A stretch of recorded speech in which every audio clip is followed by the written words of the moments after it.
नमस्कार, मैं हूं मनोज वर्मा और आप देख रहे हैं अटेंशन।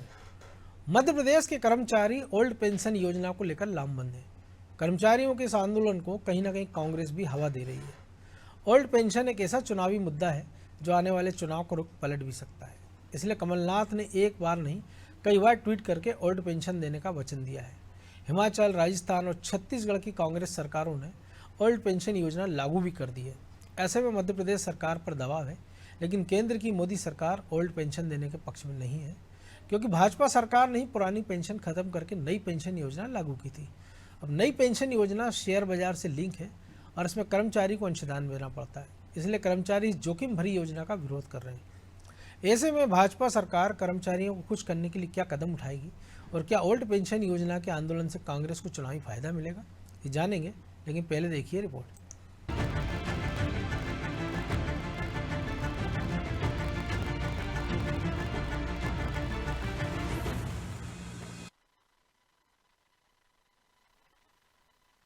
मध्य प्रदेश में ओल्ड पेंशन को लेकर सियासी दांवपेच जारी है।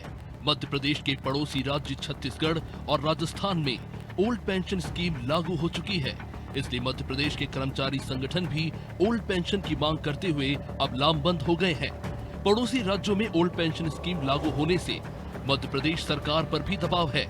ओल्ड पेंशन स्कीम से फिलहाल प्रदेश के खजाने पर कोई भार नहीं पड़ने वाला, क्योंकि इस स्कीम का फायदा जिन कर्मचारियों को मिलेगा उनका रिटायरमेंट 12 साल बाद होगा। लेकिन 12 साल बाद ओल्ड पेंशन प्रदेश के खजाने पर भारी पड़ेगी, इसलिए शिवराज सरकार अभी तक इस मामले में कोई ठोस आश्वासन नहीं दे सकी। आइए सुनते हैं इस बारे में भाजपा प्रवक्ता प्रहलाद कुशवाहा का क्या कहना है। मध्य प्रदेश कांग्रेस कमेटी और उनके झूठे प्रदेश अध्यक्ष माननीय कमलनाथ जी सिर्फ झूठ और भ्रम, छल कपट इस प्रदेश के अंदर कैसे फैलाया जाए, दिन रात वो इसी काम में लगे हुए हैं। 2018 के चुनाव के पहले भी उन्होंने इस प्रकार के मुद्दे उठाए थे और अपने वचन पत्र में ढेर सारी चीजें शामिल करी थी। हम ये कर देंगे, हम वो कर देंगे, हम 4000 का बेरोजगारी भत्ता दे देंगे। कितनों को दिया? 15 महीने रहे ये लोग, इनकी अविकसित सरकार रही। 2 लाख का किसानों का कर्जा माफ कर देंगे। राहुल गांधी जी गिनती गिना के चले गए, बोले नहीं कर पाएंगे 10 दिन में तो हम मुख्यमंत्री बदल देंगे। 1.5 साल में कितने मुख्यमंत्री बदले? राहुल गांधी जी बताएंगे, कमलनाथ जी बताएंगे क्या? इन्होंने संबल जैसी योजनाएं बंद कर दी, पवित्र तीर्थ दर्शन जैसी योजनाएं बंद कर दी और बात करते हैं कि हम ये दे देंगे, वो दे देंगे। 2023 में जनता भली भांति इनको अच्छे से जवाब देने वाली है। मध्य प्रदेश में ओल्ड पेंशन एक बड़ा मुद्दा बन चुका है और प्रदेश कांग्रेस कमेटी के अध्यक्ष कमलनाथ ने ये वचन दिया है कि सत्ता में आते ही ओल्ड पेंशन लागू कर दी जाएगी। कांग्रेस प्रवक्ता विक्की खोंगल का कहना है कि छत्तीसगढ़, राजस्थान की कांग्रेस सरकारों ने ओल्ड पेंशन लागू कर दी है। हिमाचल में भी सत्ता संभालने के अगले ही दिन ये योजना लागू की गई। देखिए, मध्य प्रदेश ही नहीं पूरे देश का कर्मचारी आज पुरानी पेंशन की बहाली को लेकर लामबंद है और मध्य प्रदेश के लगभग 3.5 से 4 लाख कर्मचारी ऐसे हैं जो कि पुरानी पेंशन बहाली के लाभ से वंचित हैं। हाल ही में महासम्मेलन हुआ जिसके अंदर 10-15 हज़ार कर्मचारी प्रदेश के इकट्ठे हुए और मध्य प्रदेश के कांग्रेस के मुखिया माननीय कमलनाथ जी ने अपने वचन पत्र की प्रथम पंक्ति में इस बात को इंगित कर दिया है, ये वचन दिया है मध्य प्रदेश के कर्मचारियों को कि यदि मध्य प्रदेश में कांग्रेस की सरकार बनती है तो अविलंब मध्य प्रदेश के कर्मचारियों को पुरानी पेंशन बहाली लागू की जाएगी। कांग्रेस शासित तमाम राज्यों ने अपने इस वचन को निभाया है, चाहे वो छत्तीसगढ़ हो, राजस्थान हो। नवनिर्मित हिमाचल प्रदेश में भी अगले ही दिन पुरानी पेंशन को बहाल करके हिमाचल प्रदेश की सरकार ने ये साबित कर दिया कि कांग्रेस पार्टी ही कर्मचारियों की हितैषी है और कर्मचारियों की सभी न्यायोचित मांगों के साथ उनके साथ खड़ी है। 2023 के विधानसभा चुनाव से पहले लाडली लक्ष्मी से लेकर लाडली बहना तक अनेक योजनाएं लागू करके शिवराज सरकार ने घर घर में पहुंच बना ली है, किंतु 4 लाख से अधिक कर्मचारियों के लिए ओल्ड पेंशन स्कीम बड़ा लॉलीपॉप है, जिसका वचन कमलनाथ अपने ट्वीट के माध्यम से एक बार नहीं कई बार दे चुके हैं। ऐसे में शिवराज सरकार को जल्द से जल्द इसका कोई तोड़ निकालना होगा। ब्यूरो रिपोर्ट, अनादि टीवी।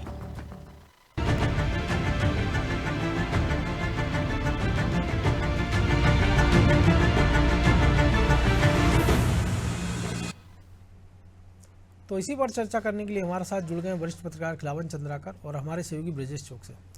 वो स्वागत है खिलावन जी आपका अनादि टीवी पर।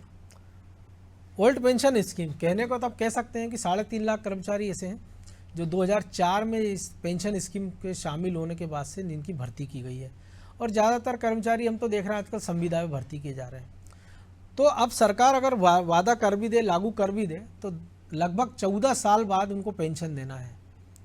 तो ऐसे में तो वादा करना किसी के लिए बड़ा आसान काम है, कांग्रेस के लिए भी। मान लीजिए अगर 2023 में सरकार बन भी जाती है और वो लागू भी कर देते हैं, तो 1-1.5 दशक बाद ये पेंशन देना है, तो उस समय जिसकी सरकार रहेगी या जो मुख्यमंत्री होगा वो उससे जूझेगा, उसकी टेंशन रहेगी वो पैसा लाए कहाँ से। लेकिन सवाल ये है कि जो स्कीम 2 दशक पहले तमाम सारे राज्य सरकारों से मशविरा करने के बाद, क्योंकि उस समय तमाम सारे राज्यों में कांग्रेस की सरकारें थी और तत्कालीन प्रधानमंत्री अटल बिहारी वाजपेयी ने स्कीम लागू की थी, सारी राज्य सरकारें इससे सहमत थी।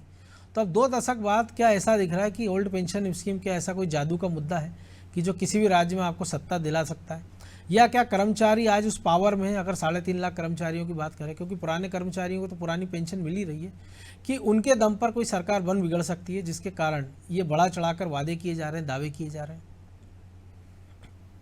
देखिए मनोज जी, परिस्थितियों पर निर्भर करता है कि पुरानी पेंशन योजना की बहाली जो है वो किसी सरकार को बना सकती है या बिगाड़ सकती है, ये परिस्थितियों पर निर्भर करता है। बिल्कुल, इसलिए मैं ये इसलिए कह रहा हूँ कि जब उत्तर प्रदेश में चुनाव हुए थे विधानसभा के, तो समाजवादी पार्टी के नेता अखिलेश यादव ने पुरानी पेंशन योजना को बहाल करने की सबसे ज़्यादा पहल की थी, लेकिन उसकी सरकार नहीं बन पाई, सत्ता में नहीं आ पाए वो।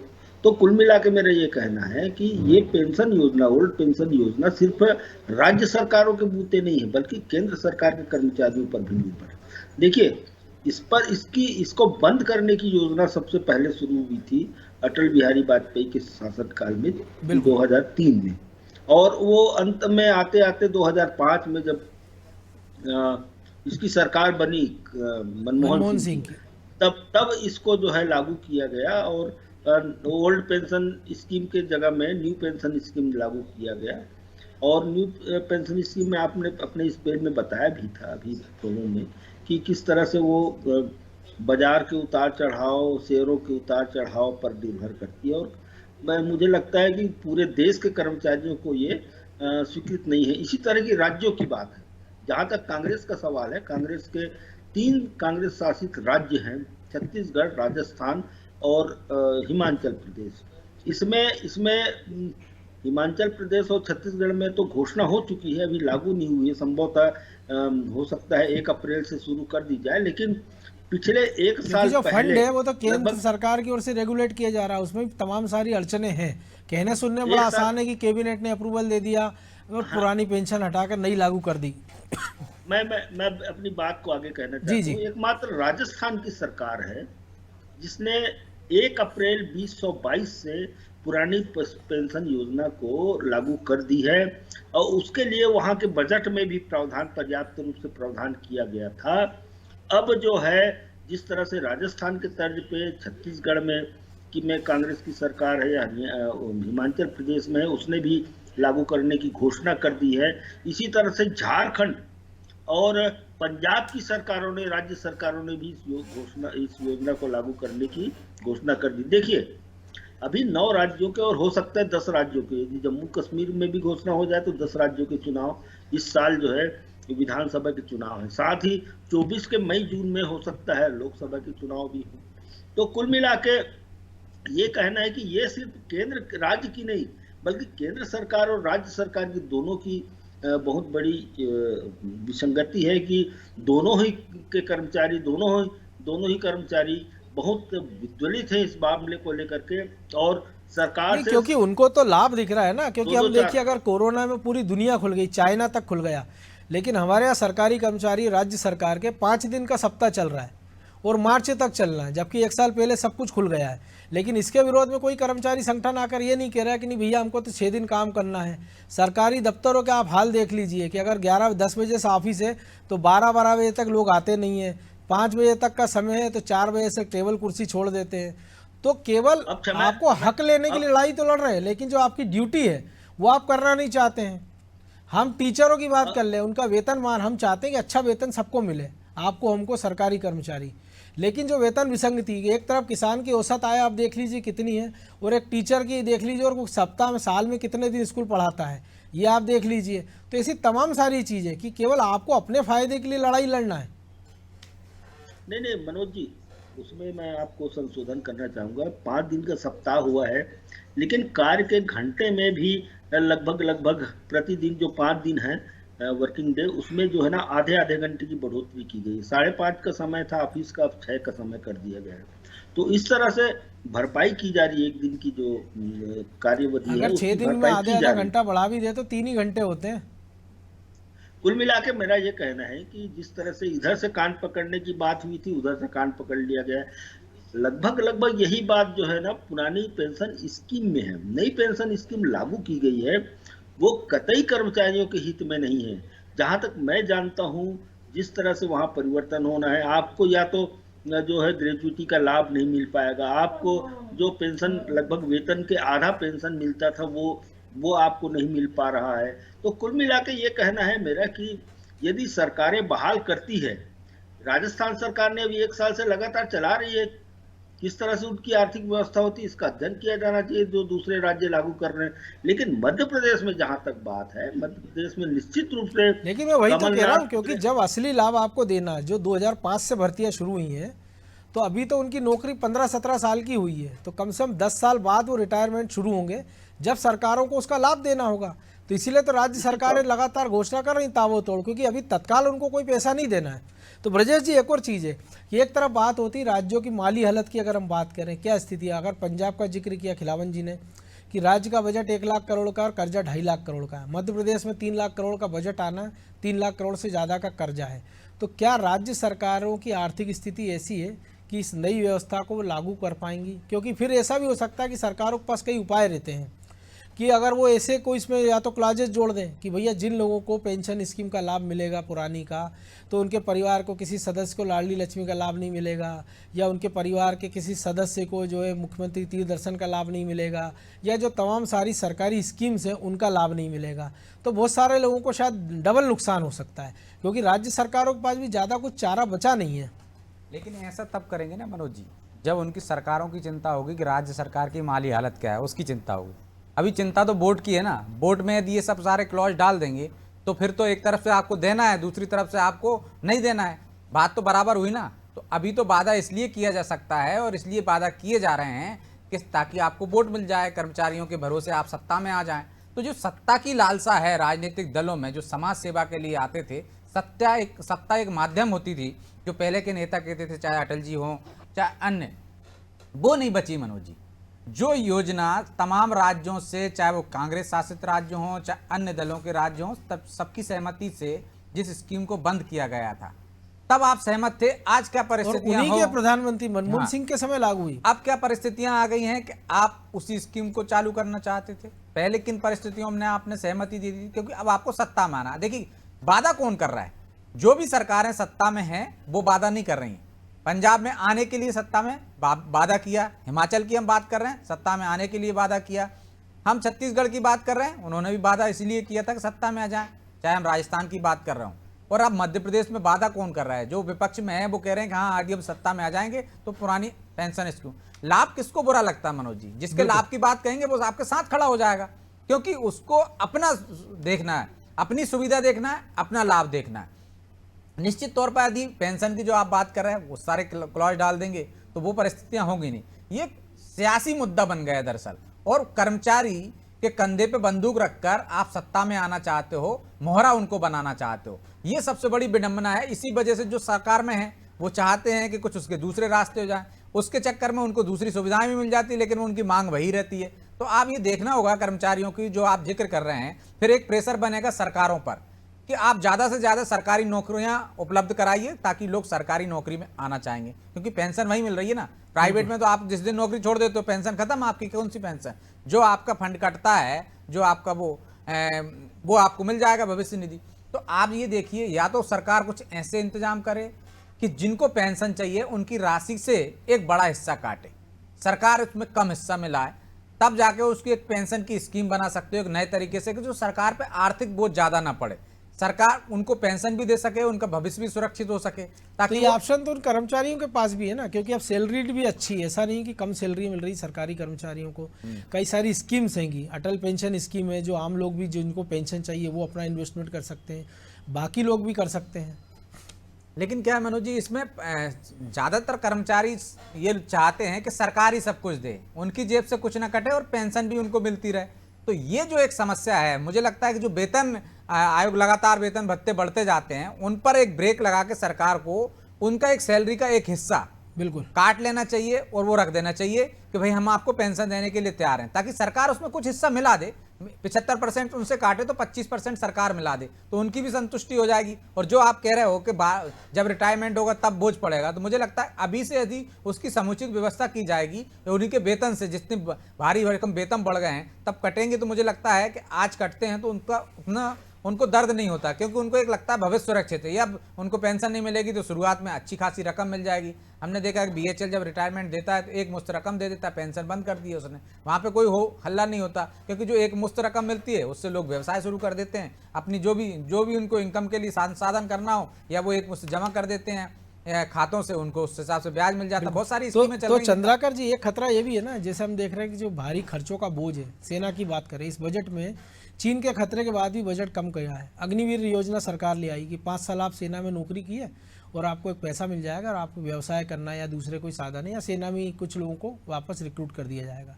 तो फिर सरकारें, राज्य सरकारें भी उसी दिशा में बढ़ेंगी, क्योंकि हम देख रहे हैं ज़्यादातर नियुक्तियाँ संविदा के आधार पर होने लगी हैं आजकल।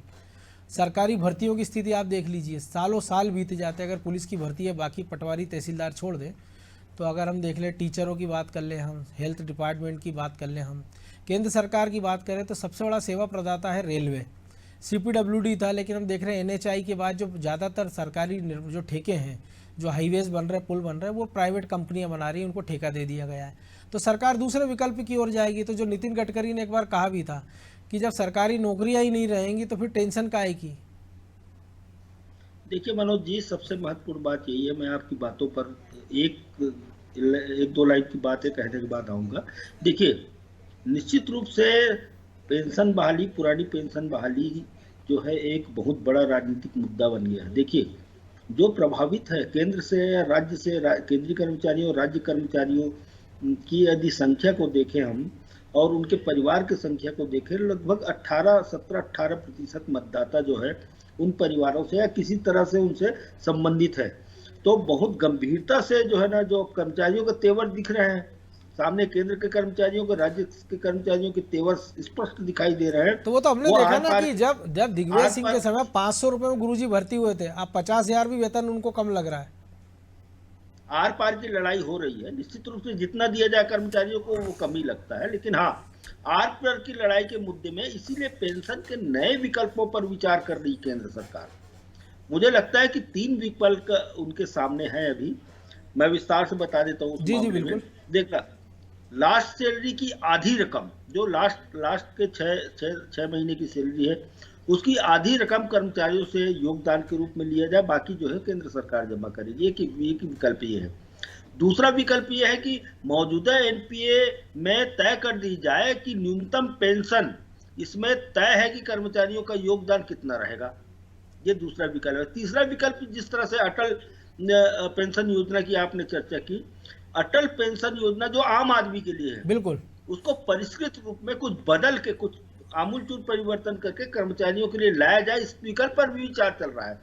तो कुल मिलाकर न सिर्फ केंद्र सरकार बल्कि राज्य सरकारें जो है इस पर गंभीरता से विचार कर रही है। मैं तो कहता हूं आपको कि भाजपा की पहली सरकार उत्तर प्रदेश होगी जहां बहुत अति शीघ्र जो है वो नई पेंशन योजना की घोषणा वहां के मुख्यमंत्री योगी जी कर देंगे, ऐसा मुझे संकेत मिल रहा है। लेकिन हाँ, अब ये सब पेंशन योजनाएं लागू कर दी जाती है, या देखिए, कोई भी योजना को चलाने के लिए, कोई भी योजना को घोषणा करने के लिए, कोई भी कार्यक्रम को चलाने के लिए, कोई भी हितग्राही मूलक योजना को चलाने के लिए धन की सबसे ज्यादा जरूरत होती है। अब इन सब कार्यों के लिए धन कहां से आएगा, ये महत्वपूर्ण मुद्दा है। बिल्कुल, यही सरकार, मुद्दा तो यही है ना। एक भी राज्य सरकार देश का ऐसा नहीं है जो खुद के बल पर खड़ा हो। सारी की सारी राज्य सरकारें कर्जे पर चल रही है। आप मध्य प्रदेश का उदाहरण देख लीजिए, 3 पंजाब लाख ताजा उदाहरण है जहाँ पे कागजों हाँ, पे केजरीवाल गिनाते थे कि 2 लाख हर करोड़ महीने यहाँ से आ जाएंगे, 50,000 करोड़ रेत से आ जाएंगे, 30,000 करोड़ ट्रांसपोर्ट से आ जाएंगे। और जब चीफ मिनिस्टर बनते हैं उनके, तो सबसे पहले डिमांड करते हैं केंद्र सरकार की कि साहब 50,000 करोड़ 1 लाख करोड़ हमको दे दीजिए। मध्य प्रदेश जैसे छोटे और मंझले राज्य, बहुत बड़ा राज्य नहीं है मध्य प्रदेश, इससे बड़े राज्य 6-7 बड़े राज्य हैं, वहां हर महीने आपको 2,000 करोड़ रुपए का ऋण लेकर काम चलाना पड़ रहा है। तो ऐसी स्थिति में आप समझ लीजिए कि देश की हालत क्या होगी। और ऐसी दशा में सिर्फ कर्मचारियों को लाभान्वित करने के लिए पुरानी पेंशन योजना, जो बड़ी बड़ी रकम सरकार की उसमें खर्च होती है, उसको किस तरह से लागू करेंगे, या परिष्कृत रूप में लागू करेंगे या कुछ नियमों में बदलाव करके लागू करेंगे, ये एक बड़ी, लेकिन हाँ आने वाले दिनों में तो ये भी तो प्रेशर में ही करना पड़ेगा ना, जो भी सरकारें लागू करेंगी या योगी होने वाली है, लागू करेंगे। लेकिन ब्रजेश जी एक और चीज़ भी है ना, अगर मान लीजिए पुरानी पेंशन स्कीम लागू कर दी जाए, सरकार के पास तो पैसा बचना नहीं है, तो फिर होगा ये कि जो पिता 60 साल की उम्र में रिटायर होगा, एक मुश्त उसको पैसा पेंशन ले रहा है वो, लेकिन उसका युवा बेटा भटक रहा है कि उसको नौकरी नहीं मिल रही है, उसको अच्छा अस्पताल नहीं मिल रहा है, उसको अच्छी एजुकेशन, उसके बच्चे के बच्चों को अच्छी एजुकेशन नहीं मिल रही, क्योंकि सरकार के पास पैसा ही नहीं है। तो वो कहाँ स्कूल खोलेंगे, कहाँ कॉलेज खोलेंगे, कहाँ हॉस्पिटल में खर्चा करेंगे। इंफ्रास्ट्रक्चर के लिए पैसा नहीं होगा, तो वही दिनों में जाएगा जब वो सड़कों की हालत हमने देखी, उसी बिजली की हमने हालत देखी है। और सरकारी कर्मचारी से सरकार की स्थिति कभी छुपी नहीं रहती, क्योंकि सरकार का हिस्सा रहते हुए वो चाहे जिस डिपार्टमेंट में रहे, लेकिन 20-30 साल वो सरकार का हिस्सा बन के नौकरी करता है, कम से कम 30 से 35 साल की। तो क्या उस कर्मचारी को भी ये भी नहीं सोच रहा होगा वो कर्मचारी, क्योंकि हमने देखा था कि सरकार की स्थिति ये है कि पैसा बचाने के लिए रिटायरमेंट की आयु 60 से 62 कर दी। वो कर्मचारी तो खुश हो गया, लेकिन उसने ये नहीं सोचा कि उसके जो बेटा जवान है वो 2 साल बाद ओवर एज भी हो सकता है, नौकरी नहीं मिलेगी उसको। और अब कई राज्यों में 65-66 साल करने की चल रही है सरकारी कर्मचारी की आयु। तो ये युवाओं के रास्ते बंद करने की योजना है। तो इस पर आपको नहीं लगता कि पॉलिटिकल पार्टियों को विचार करना चाहिए और उन कर्मचारी संगठन और उन कर्मचारियों को भी करना चाहिए जो इस पुरानी पेंशन स्कीम को लागू कराना चाह रहे हैं? देखिए मनोज जी, पहली जिम्मेदारी तो हम ये मान सकते हैं कि सरकार की, यानी घर के मुखिया की होती है कि वो घर किस बेहतर तरीके से चलाए। जो राजनीतिक दल इस तरह के वादे कर रहे हैं, दूसरों पर प्रेशर डला रहे हैं, उनको सोचना चाहिए मनोज जी कि जब वो सत्ता में आते हैं तो फिर रोने लगते हैं, या तो फिर कर्ज लेना पड़ता है। हम किस तरह से कर्ज मुक्त होते जाएं, कैसे आर्थिक संसाधन हमारे राज्य के बढ़ें, आर्थिक माली हालत जो उसकी खराब हो रही है वो कैसे सुधरती जाए, उस पर विचार करना चाहिए। लेकिन आप देखिए, जो प्रधानमंत्री जी ने कहा कि मुफ्त की रेवड़ियों के चक्कर में क्या हम चीन जैसे हालातों में गुजरना चाहते हैं, क्या हम पाकिस्तान के रास्ते पर चलना चाहते हैं, हमें उस पर भी विचार करना चाहिए। आप अपनी घर की आज देख लोगे ना, भविष्य के बारे में भी तो आपको चिंता करना चाहिए। आज आप भविष्य की चिंता नहीं करोगे तो निश्चित तौर पर आपके बच्चों का भविष्य खराब होगा ना। तो ये जो बात आप कह रहे हैं, निश्चित तौर पर कर्मचारियों को भी और समाज को भी इसमें जागरूकता लानी चाहिए कि हाँ, आप कितना हिस्सा सरकार को एक तरह से आप किस तरह से मदद कर सकते हो, अगली पीढ़ी का कैसे योगदान दे सकते हो। सरकार में यदि नौकरियां चाहिए आपको, तो जिस तरह गडकरी जी कह रहे थे ना, फिर नौकरियां ही नहीं बचेंगी। तो सरकार नौकरियों से क्यों भागे? क्योंकि लगातार प्रेशर बनता है। जब आप 500 रुपए के शिक्षक भर्ती करते हो, तब आप 2000 में भर्ती होने के लिए तैयार हो जाते हो। आपकी क्षमता उतनी नहीं होती, लेकिन जब आप फिर आंदोलन करने लगते हो कि आप संविदा पे आ जाते हो, फिर आंदोलन करने लगते हो कि हमको परमानेंट कीजिए, फिर आप कहते हो कि साहब हमको वेतन बढ़ाइए, वेतन भत्ते ये चाहिए, हमारी डिमांड हो जाती। तो आप ये देखिए कि उन कर्मचारियों को भी सोचना चाहिए कि वो सेवा कितनी दे रहे हैं। यदि वो प्राइवेट एक स्कूल में पढ़ाई कराते हैं, यदि शिक्षक की हम बात करें उदाहरण के तौर पर मनोज जी, तो उनको कितना कम वेतन मिलता है। और पढ़ाई देखिए, आप क्यों जाना पड़ रहा है लोगों को निजी तरफ। आप अच्छे शिक्षक, यदि आप अच्छे से पढ़ाई करेंगे तो स्कूलों का बेहतर होगा। सरकार पर प्रेशर होगा कि सरकारी स्कूलें खोलें, हम सरकारी स्कूल में ही अपने बच्चों को पढ़ाएंगे। बिल्कुल, तो निश्चित तौर पर जैसे स्कूलों की बात हो रही है, तो बच्चों को बेहतर पढ़ाएंगे आप, तो लोगों का झुकाव सरकारी स्कूलों की तरफ जाएगा, प्राइवेट की तरफ क्यों जाएगा? क्योंकि आपने उसको इस तरह पूरा ढांचा बिगाड़ दिया है। और फिर आप चाहते हो कि साहब सरकारी भर्तियां भी हो। सरकार मर्ज कर रही है स्कूलों को, क्योंकि वहां स्कूलों में बच्चे नहीं जा रहे हैं, लोग अपने बच्चों को नहीं भेज रहे हैं, तो उसकी जिम्मेदारी भी तो शिक्षकों की बनती है। यदि शिक्षकों की परीक्षा लेते हैं हम, तो देखिए आपको फेल हो जाते हैं, 3-3 4-4 मौके देना पड़ता है। सारी चीजें हम सरकार पर नहीं ढोल सकते हैं, लोगों को भी अपना कर्तव्य निभाना होगा, चाहे वो कर्मचारी हो, चाहे वो पत्रकार हो, चाहे वो नेता हो या समाज का जो भी हिस्सा हो। बहरहाल समय की कमी है, चर्चा को ही विराम देना होगा। बहुत धन्यवाद खिलावन जी आपका। तो निश्चित तौर पर ओल्ड पेंशन से सीआरसी टेंशन तो बढ़ रही है, और बढ़े क्यों भी ना, क्योंकि देश के खजाने की स्थिति की बात करें, प्रदेश की स्थिति की बात करें, वो कहाँ जा रहा है किसी से छुपा नहीं है। हम देखते हैं एक और तो हम कहते हैं हंगर इंडेक्स में हम पाकिस्तान से पीछे हैं, लेकिन पाकिस्तान में हम देखते हैं कि 250 रुपये किलो आटा बिक रहा है और 400 रुपये पेट्रोल बिक रहा है और बिजली के आते पता नहीं है। तो क्या उसी स्थिति की ओर हम जाना चाहते हैं कि सरकारी खजाने पे इतना बोझ डाल दिया जाए कि सरकार केवल वेतन बांटे, पेंशन बांटे और बाकी के विकास कार्यों के लिए या तो वो कर्जा ले या विकास कार्यों से मुँह मोड़ ले। ये हमको तय करना है, कर्मचारियों को तय करना है। अटेंशन में आज इतना ही, मुझे दीजिए इजाज़त और आप देखते रहिए अनादि टीवी। नमस्कार।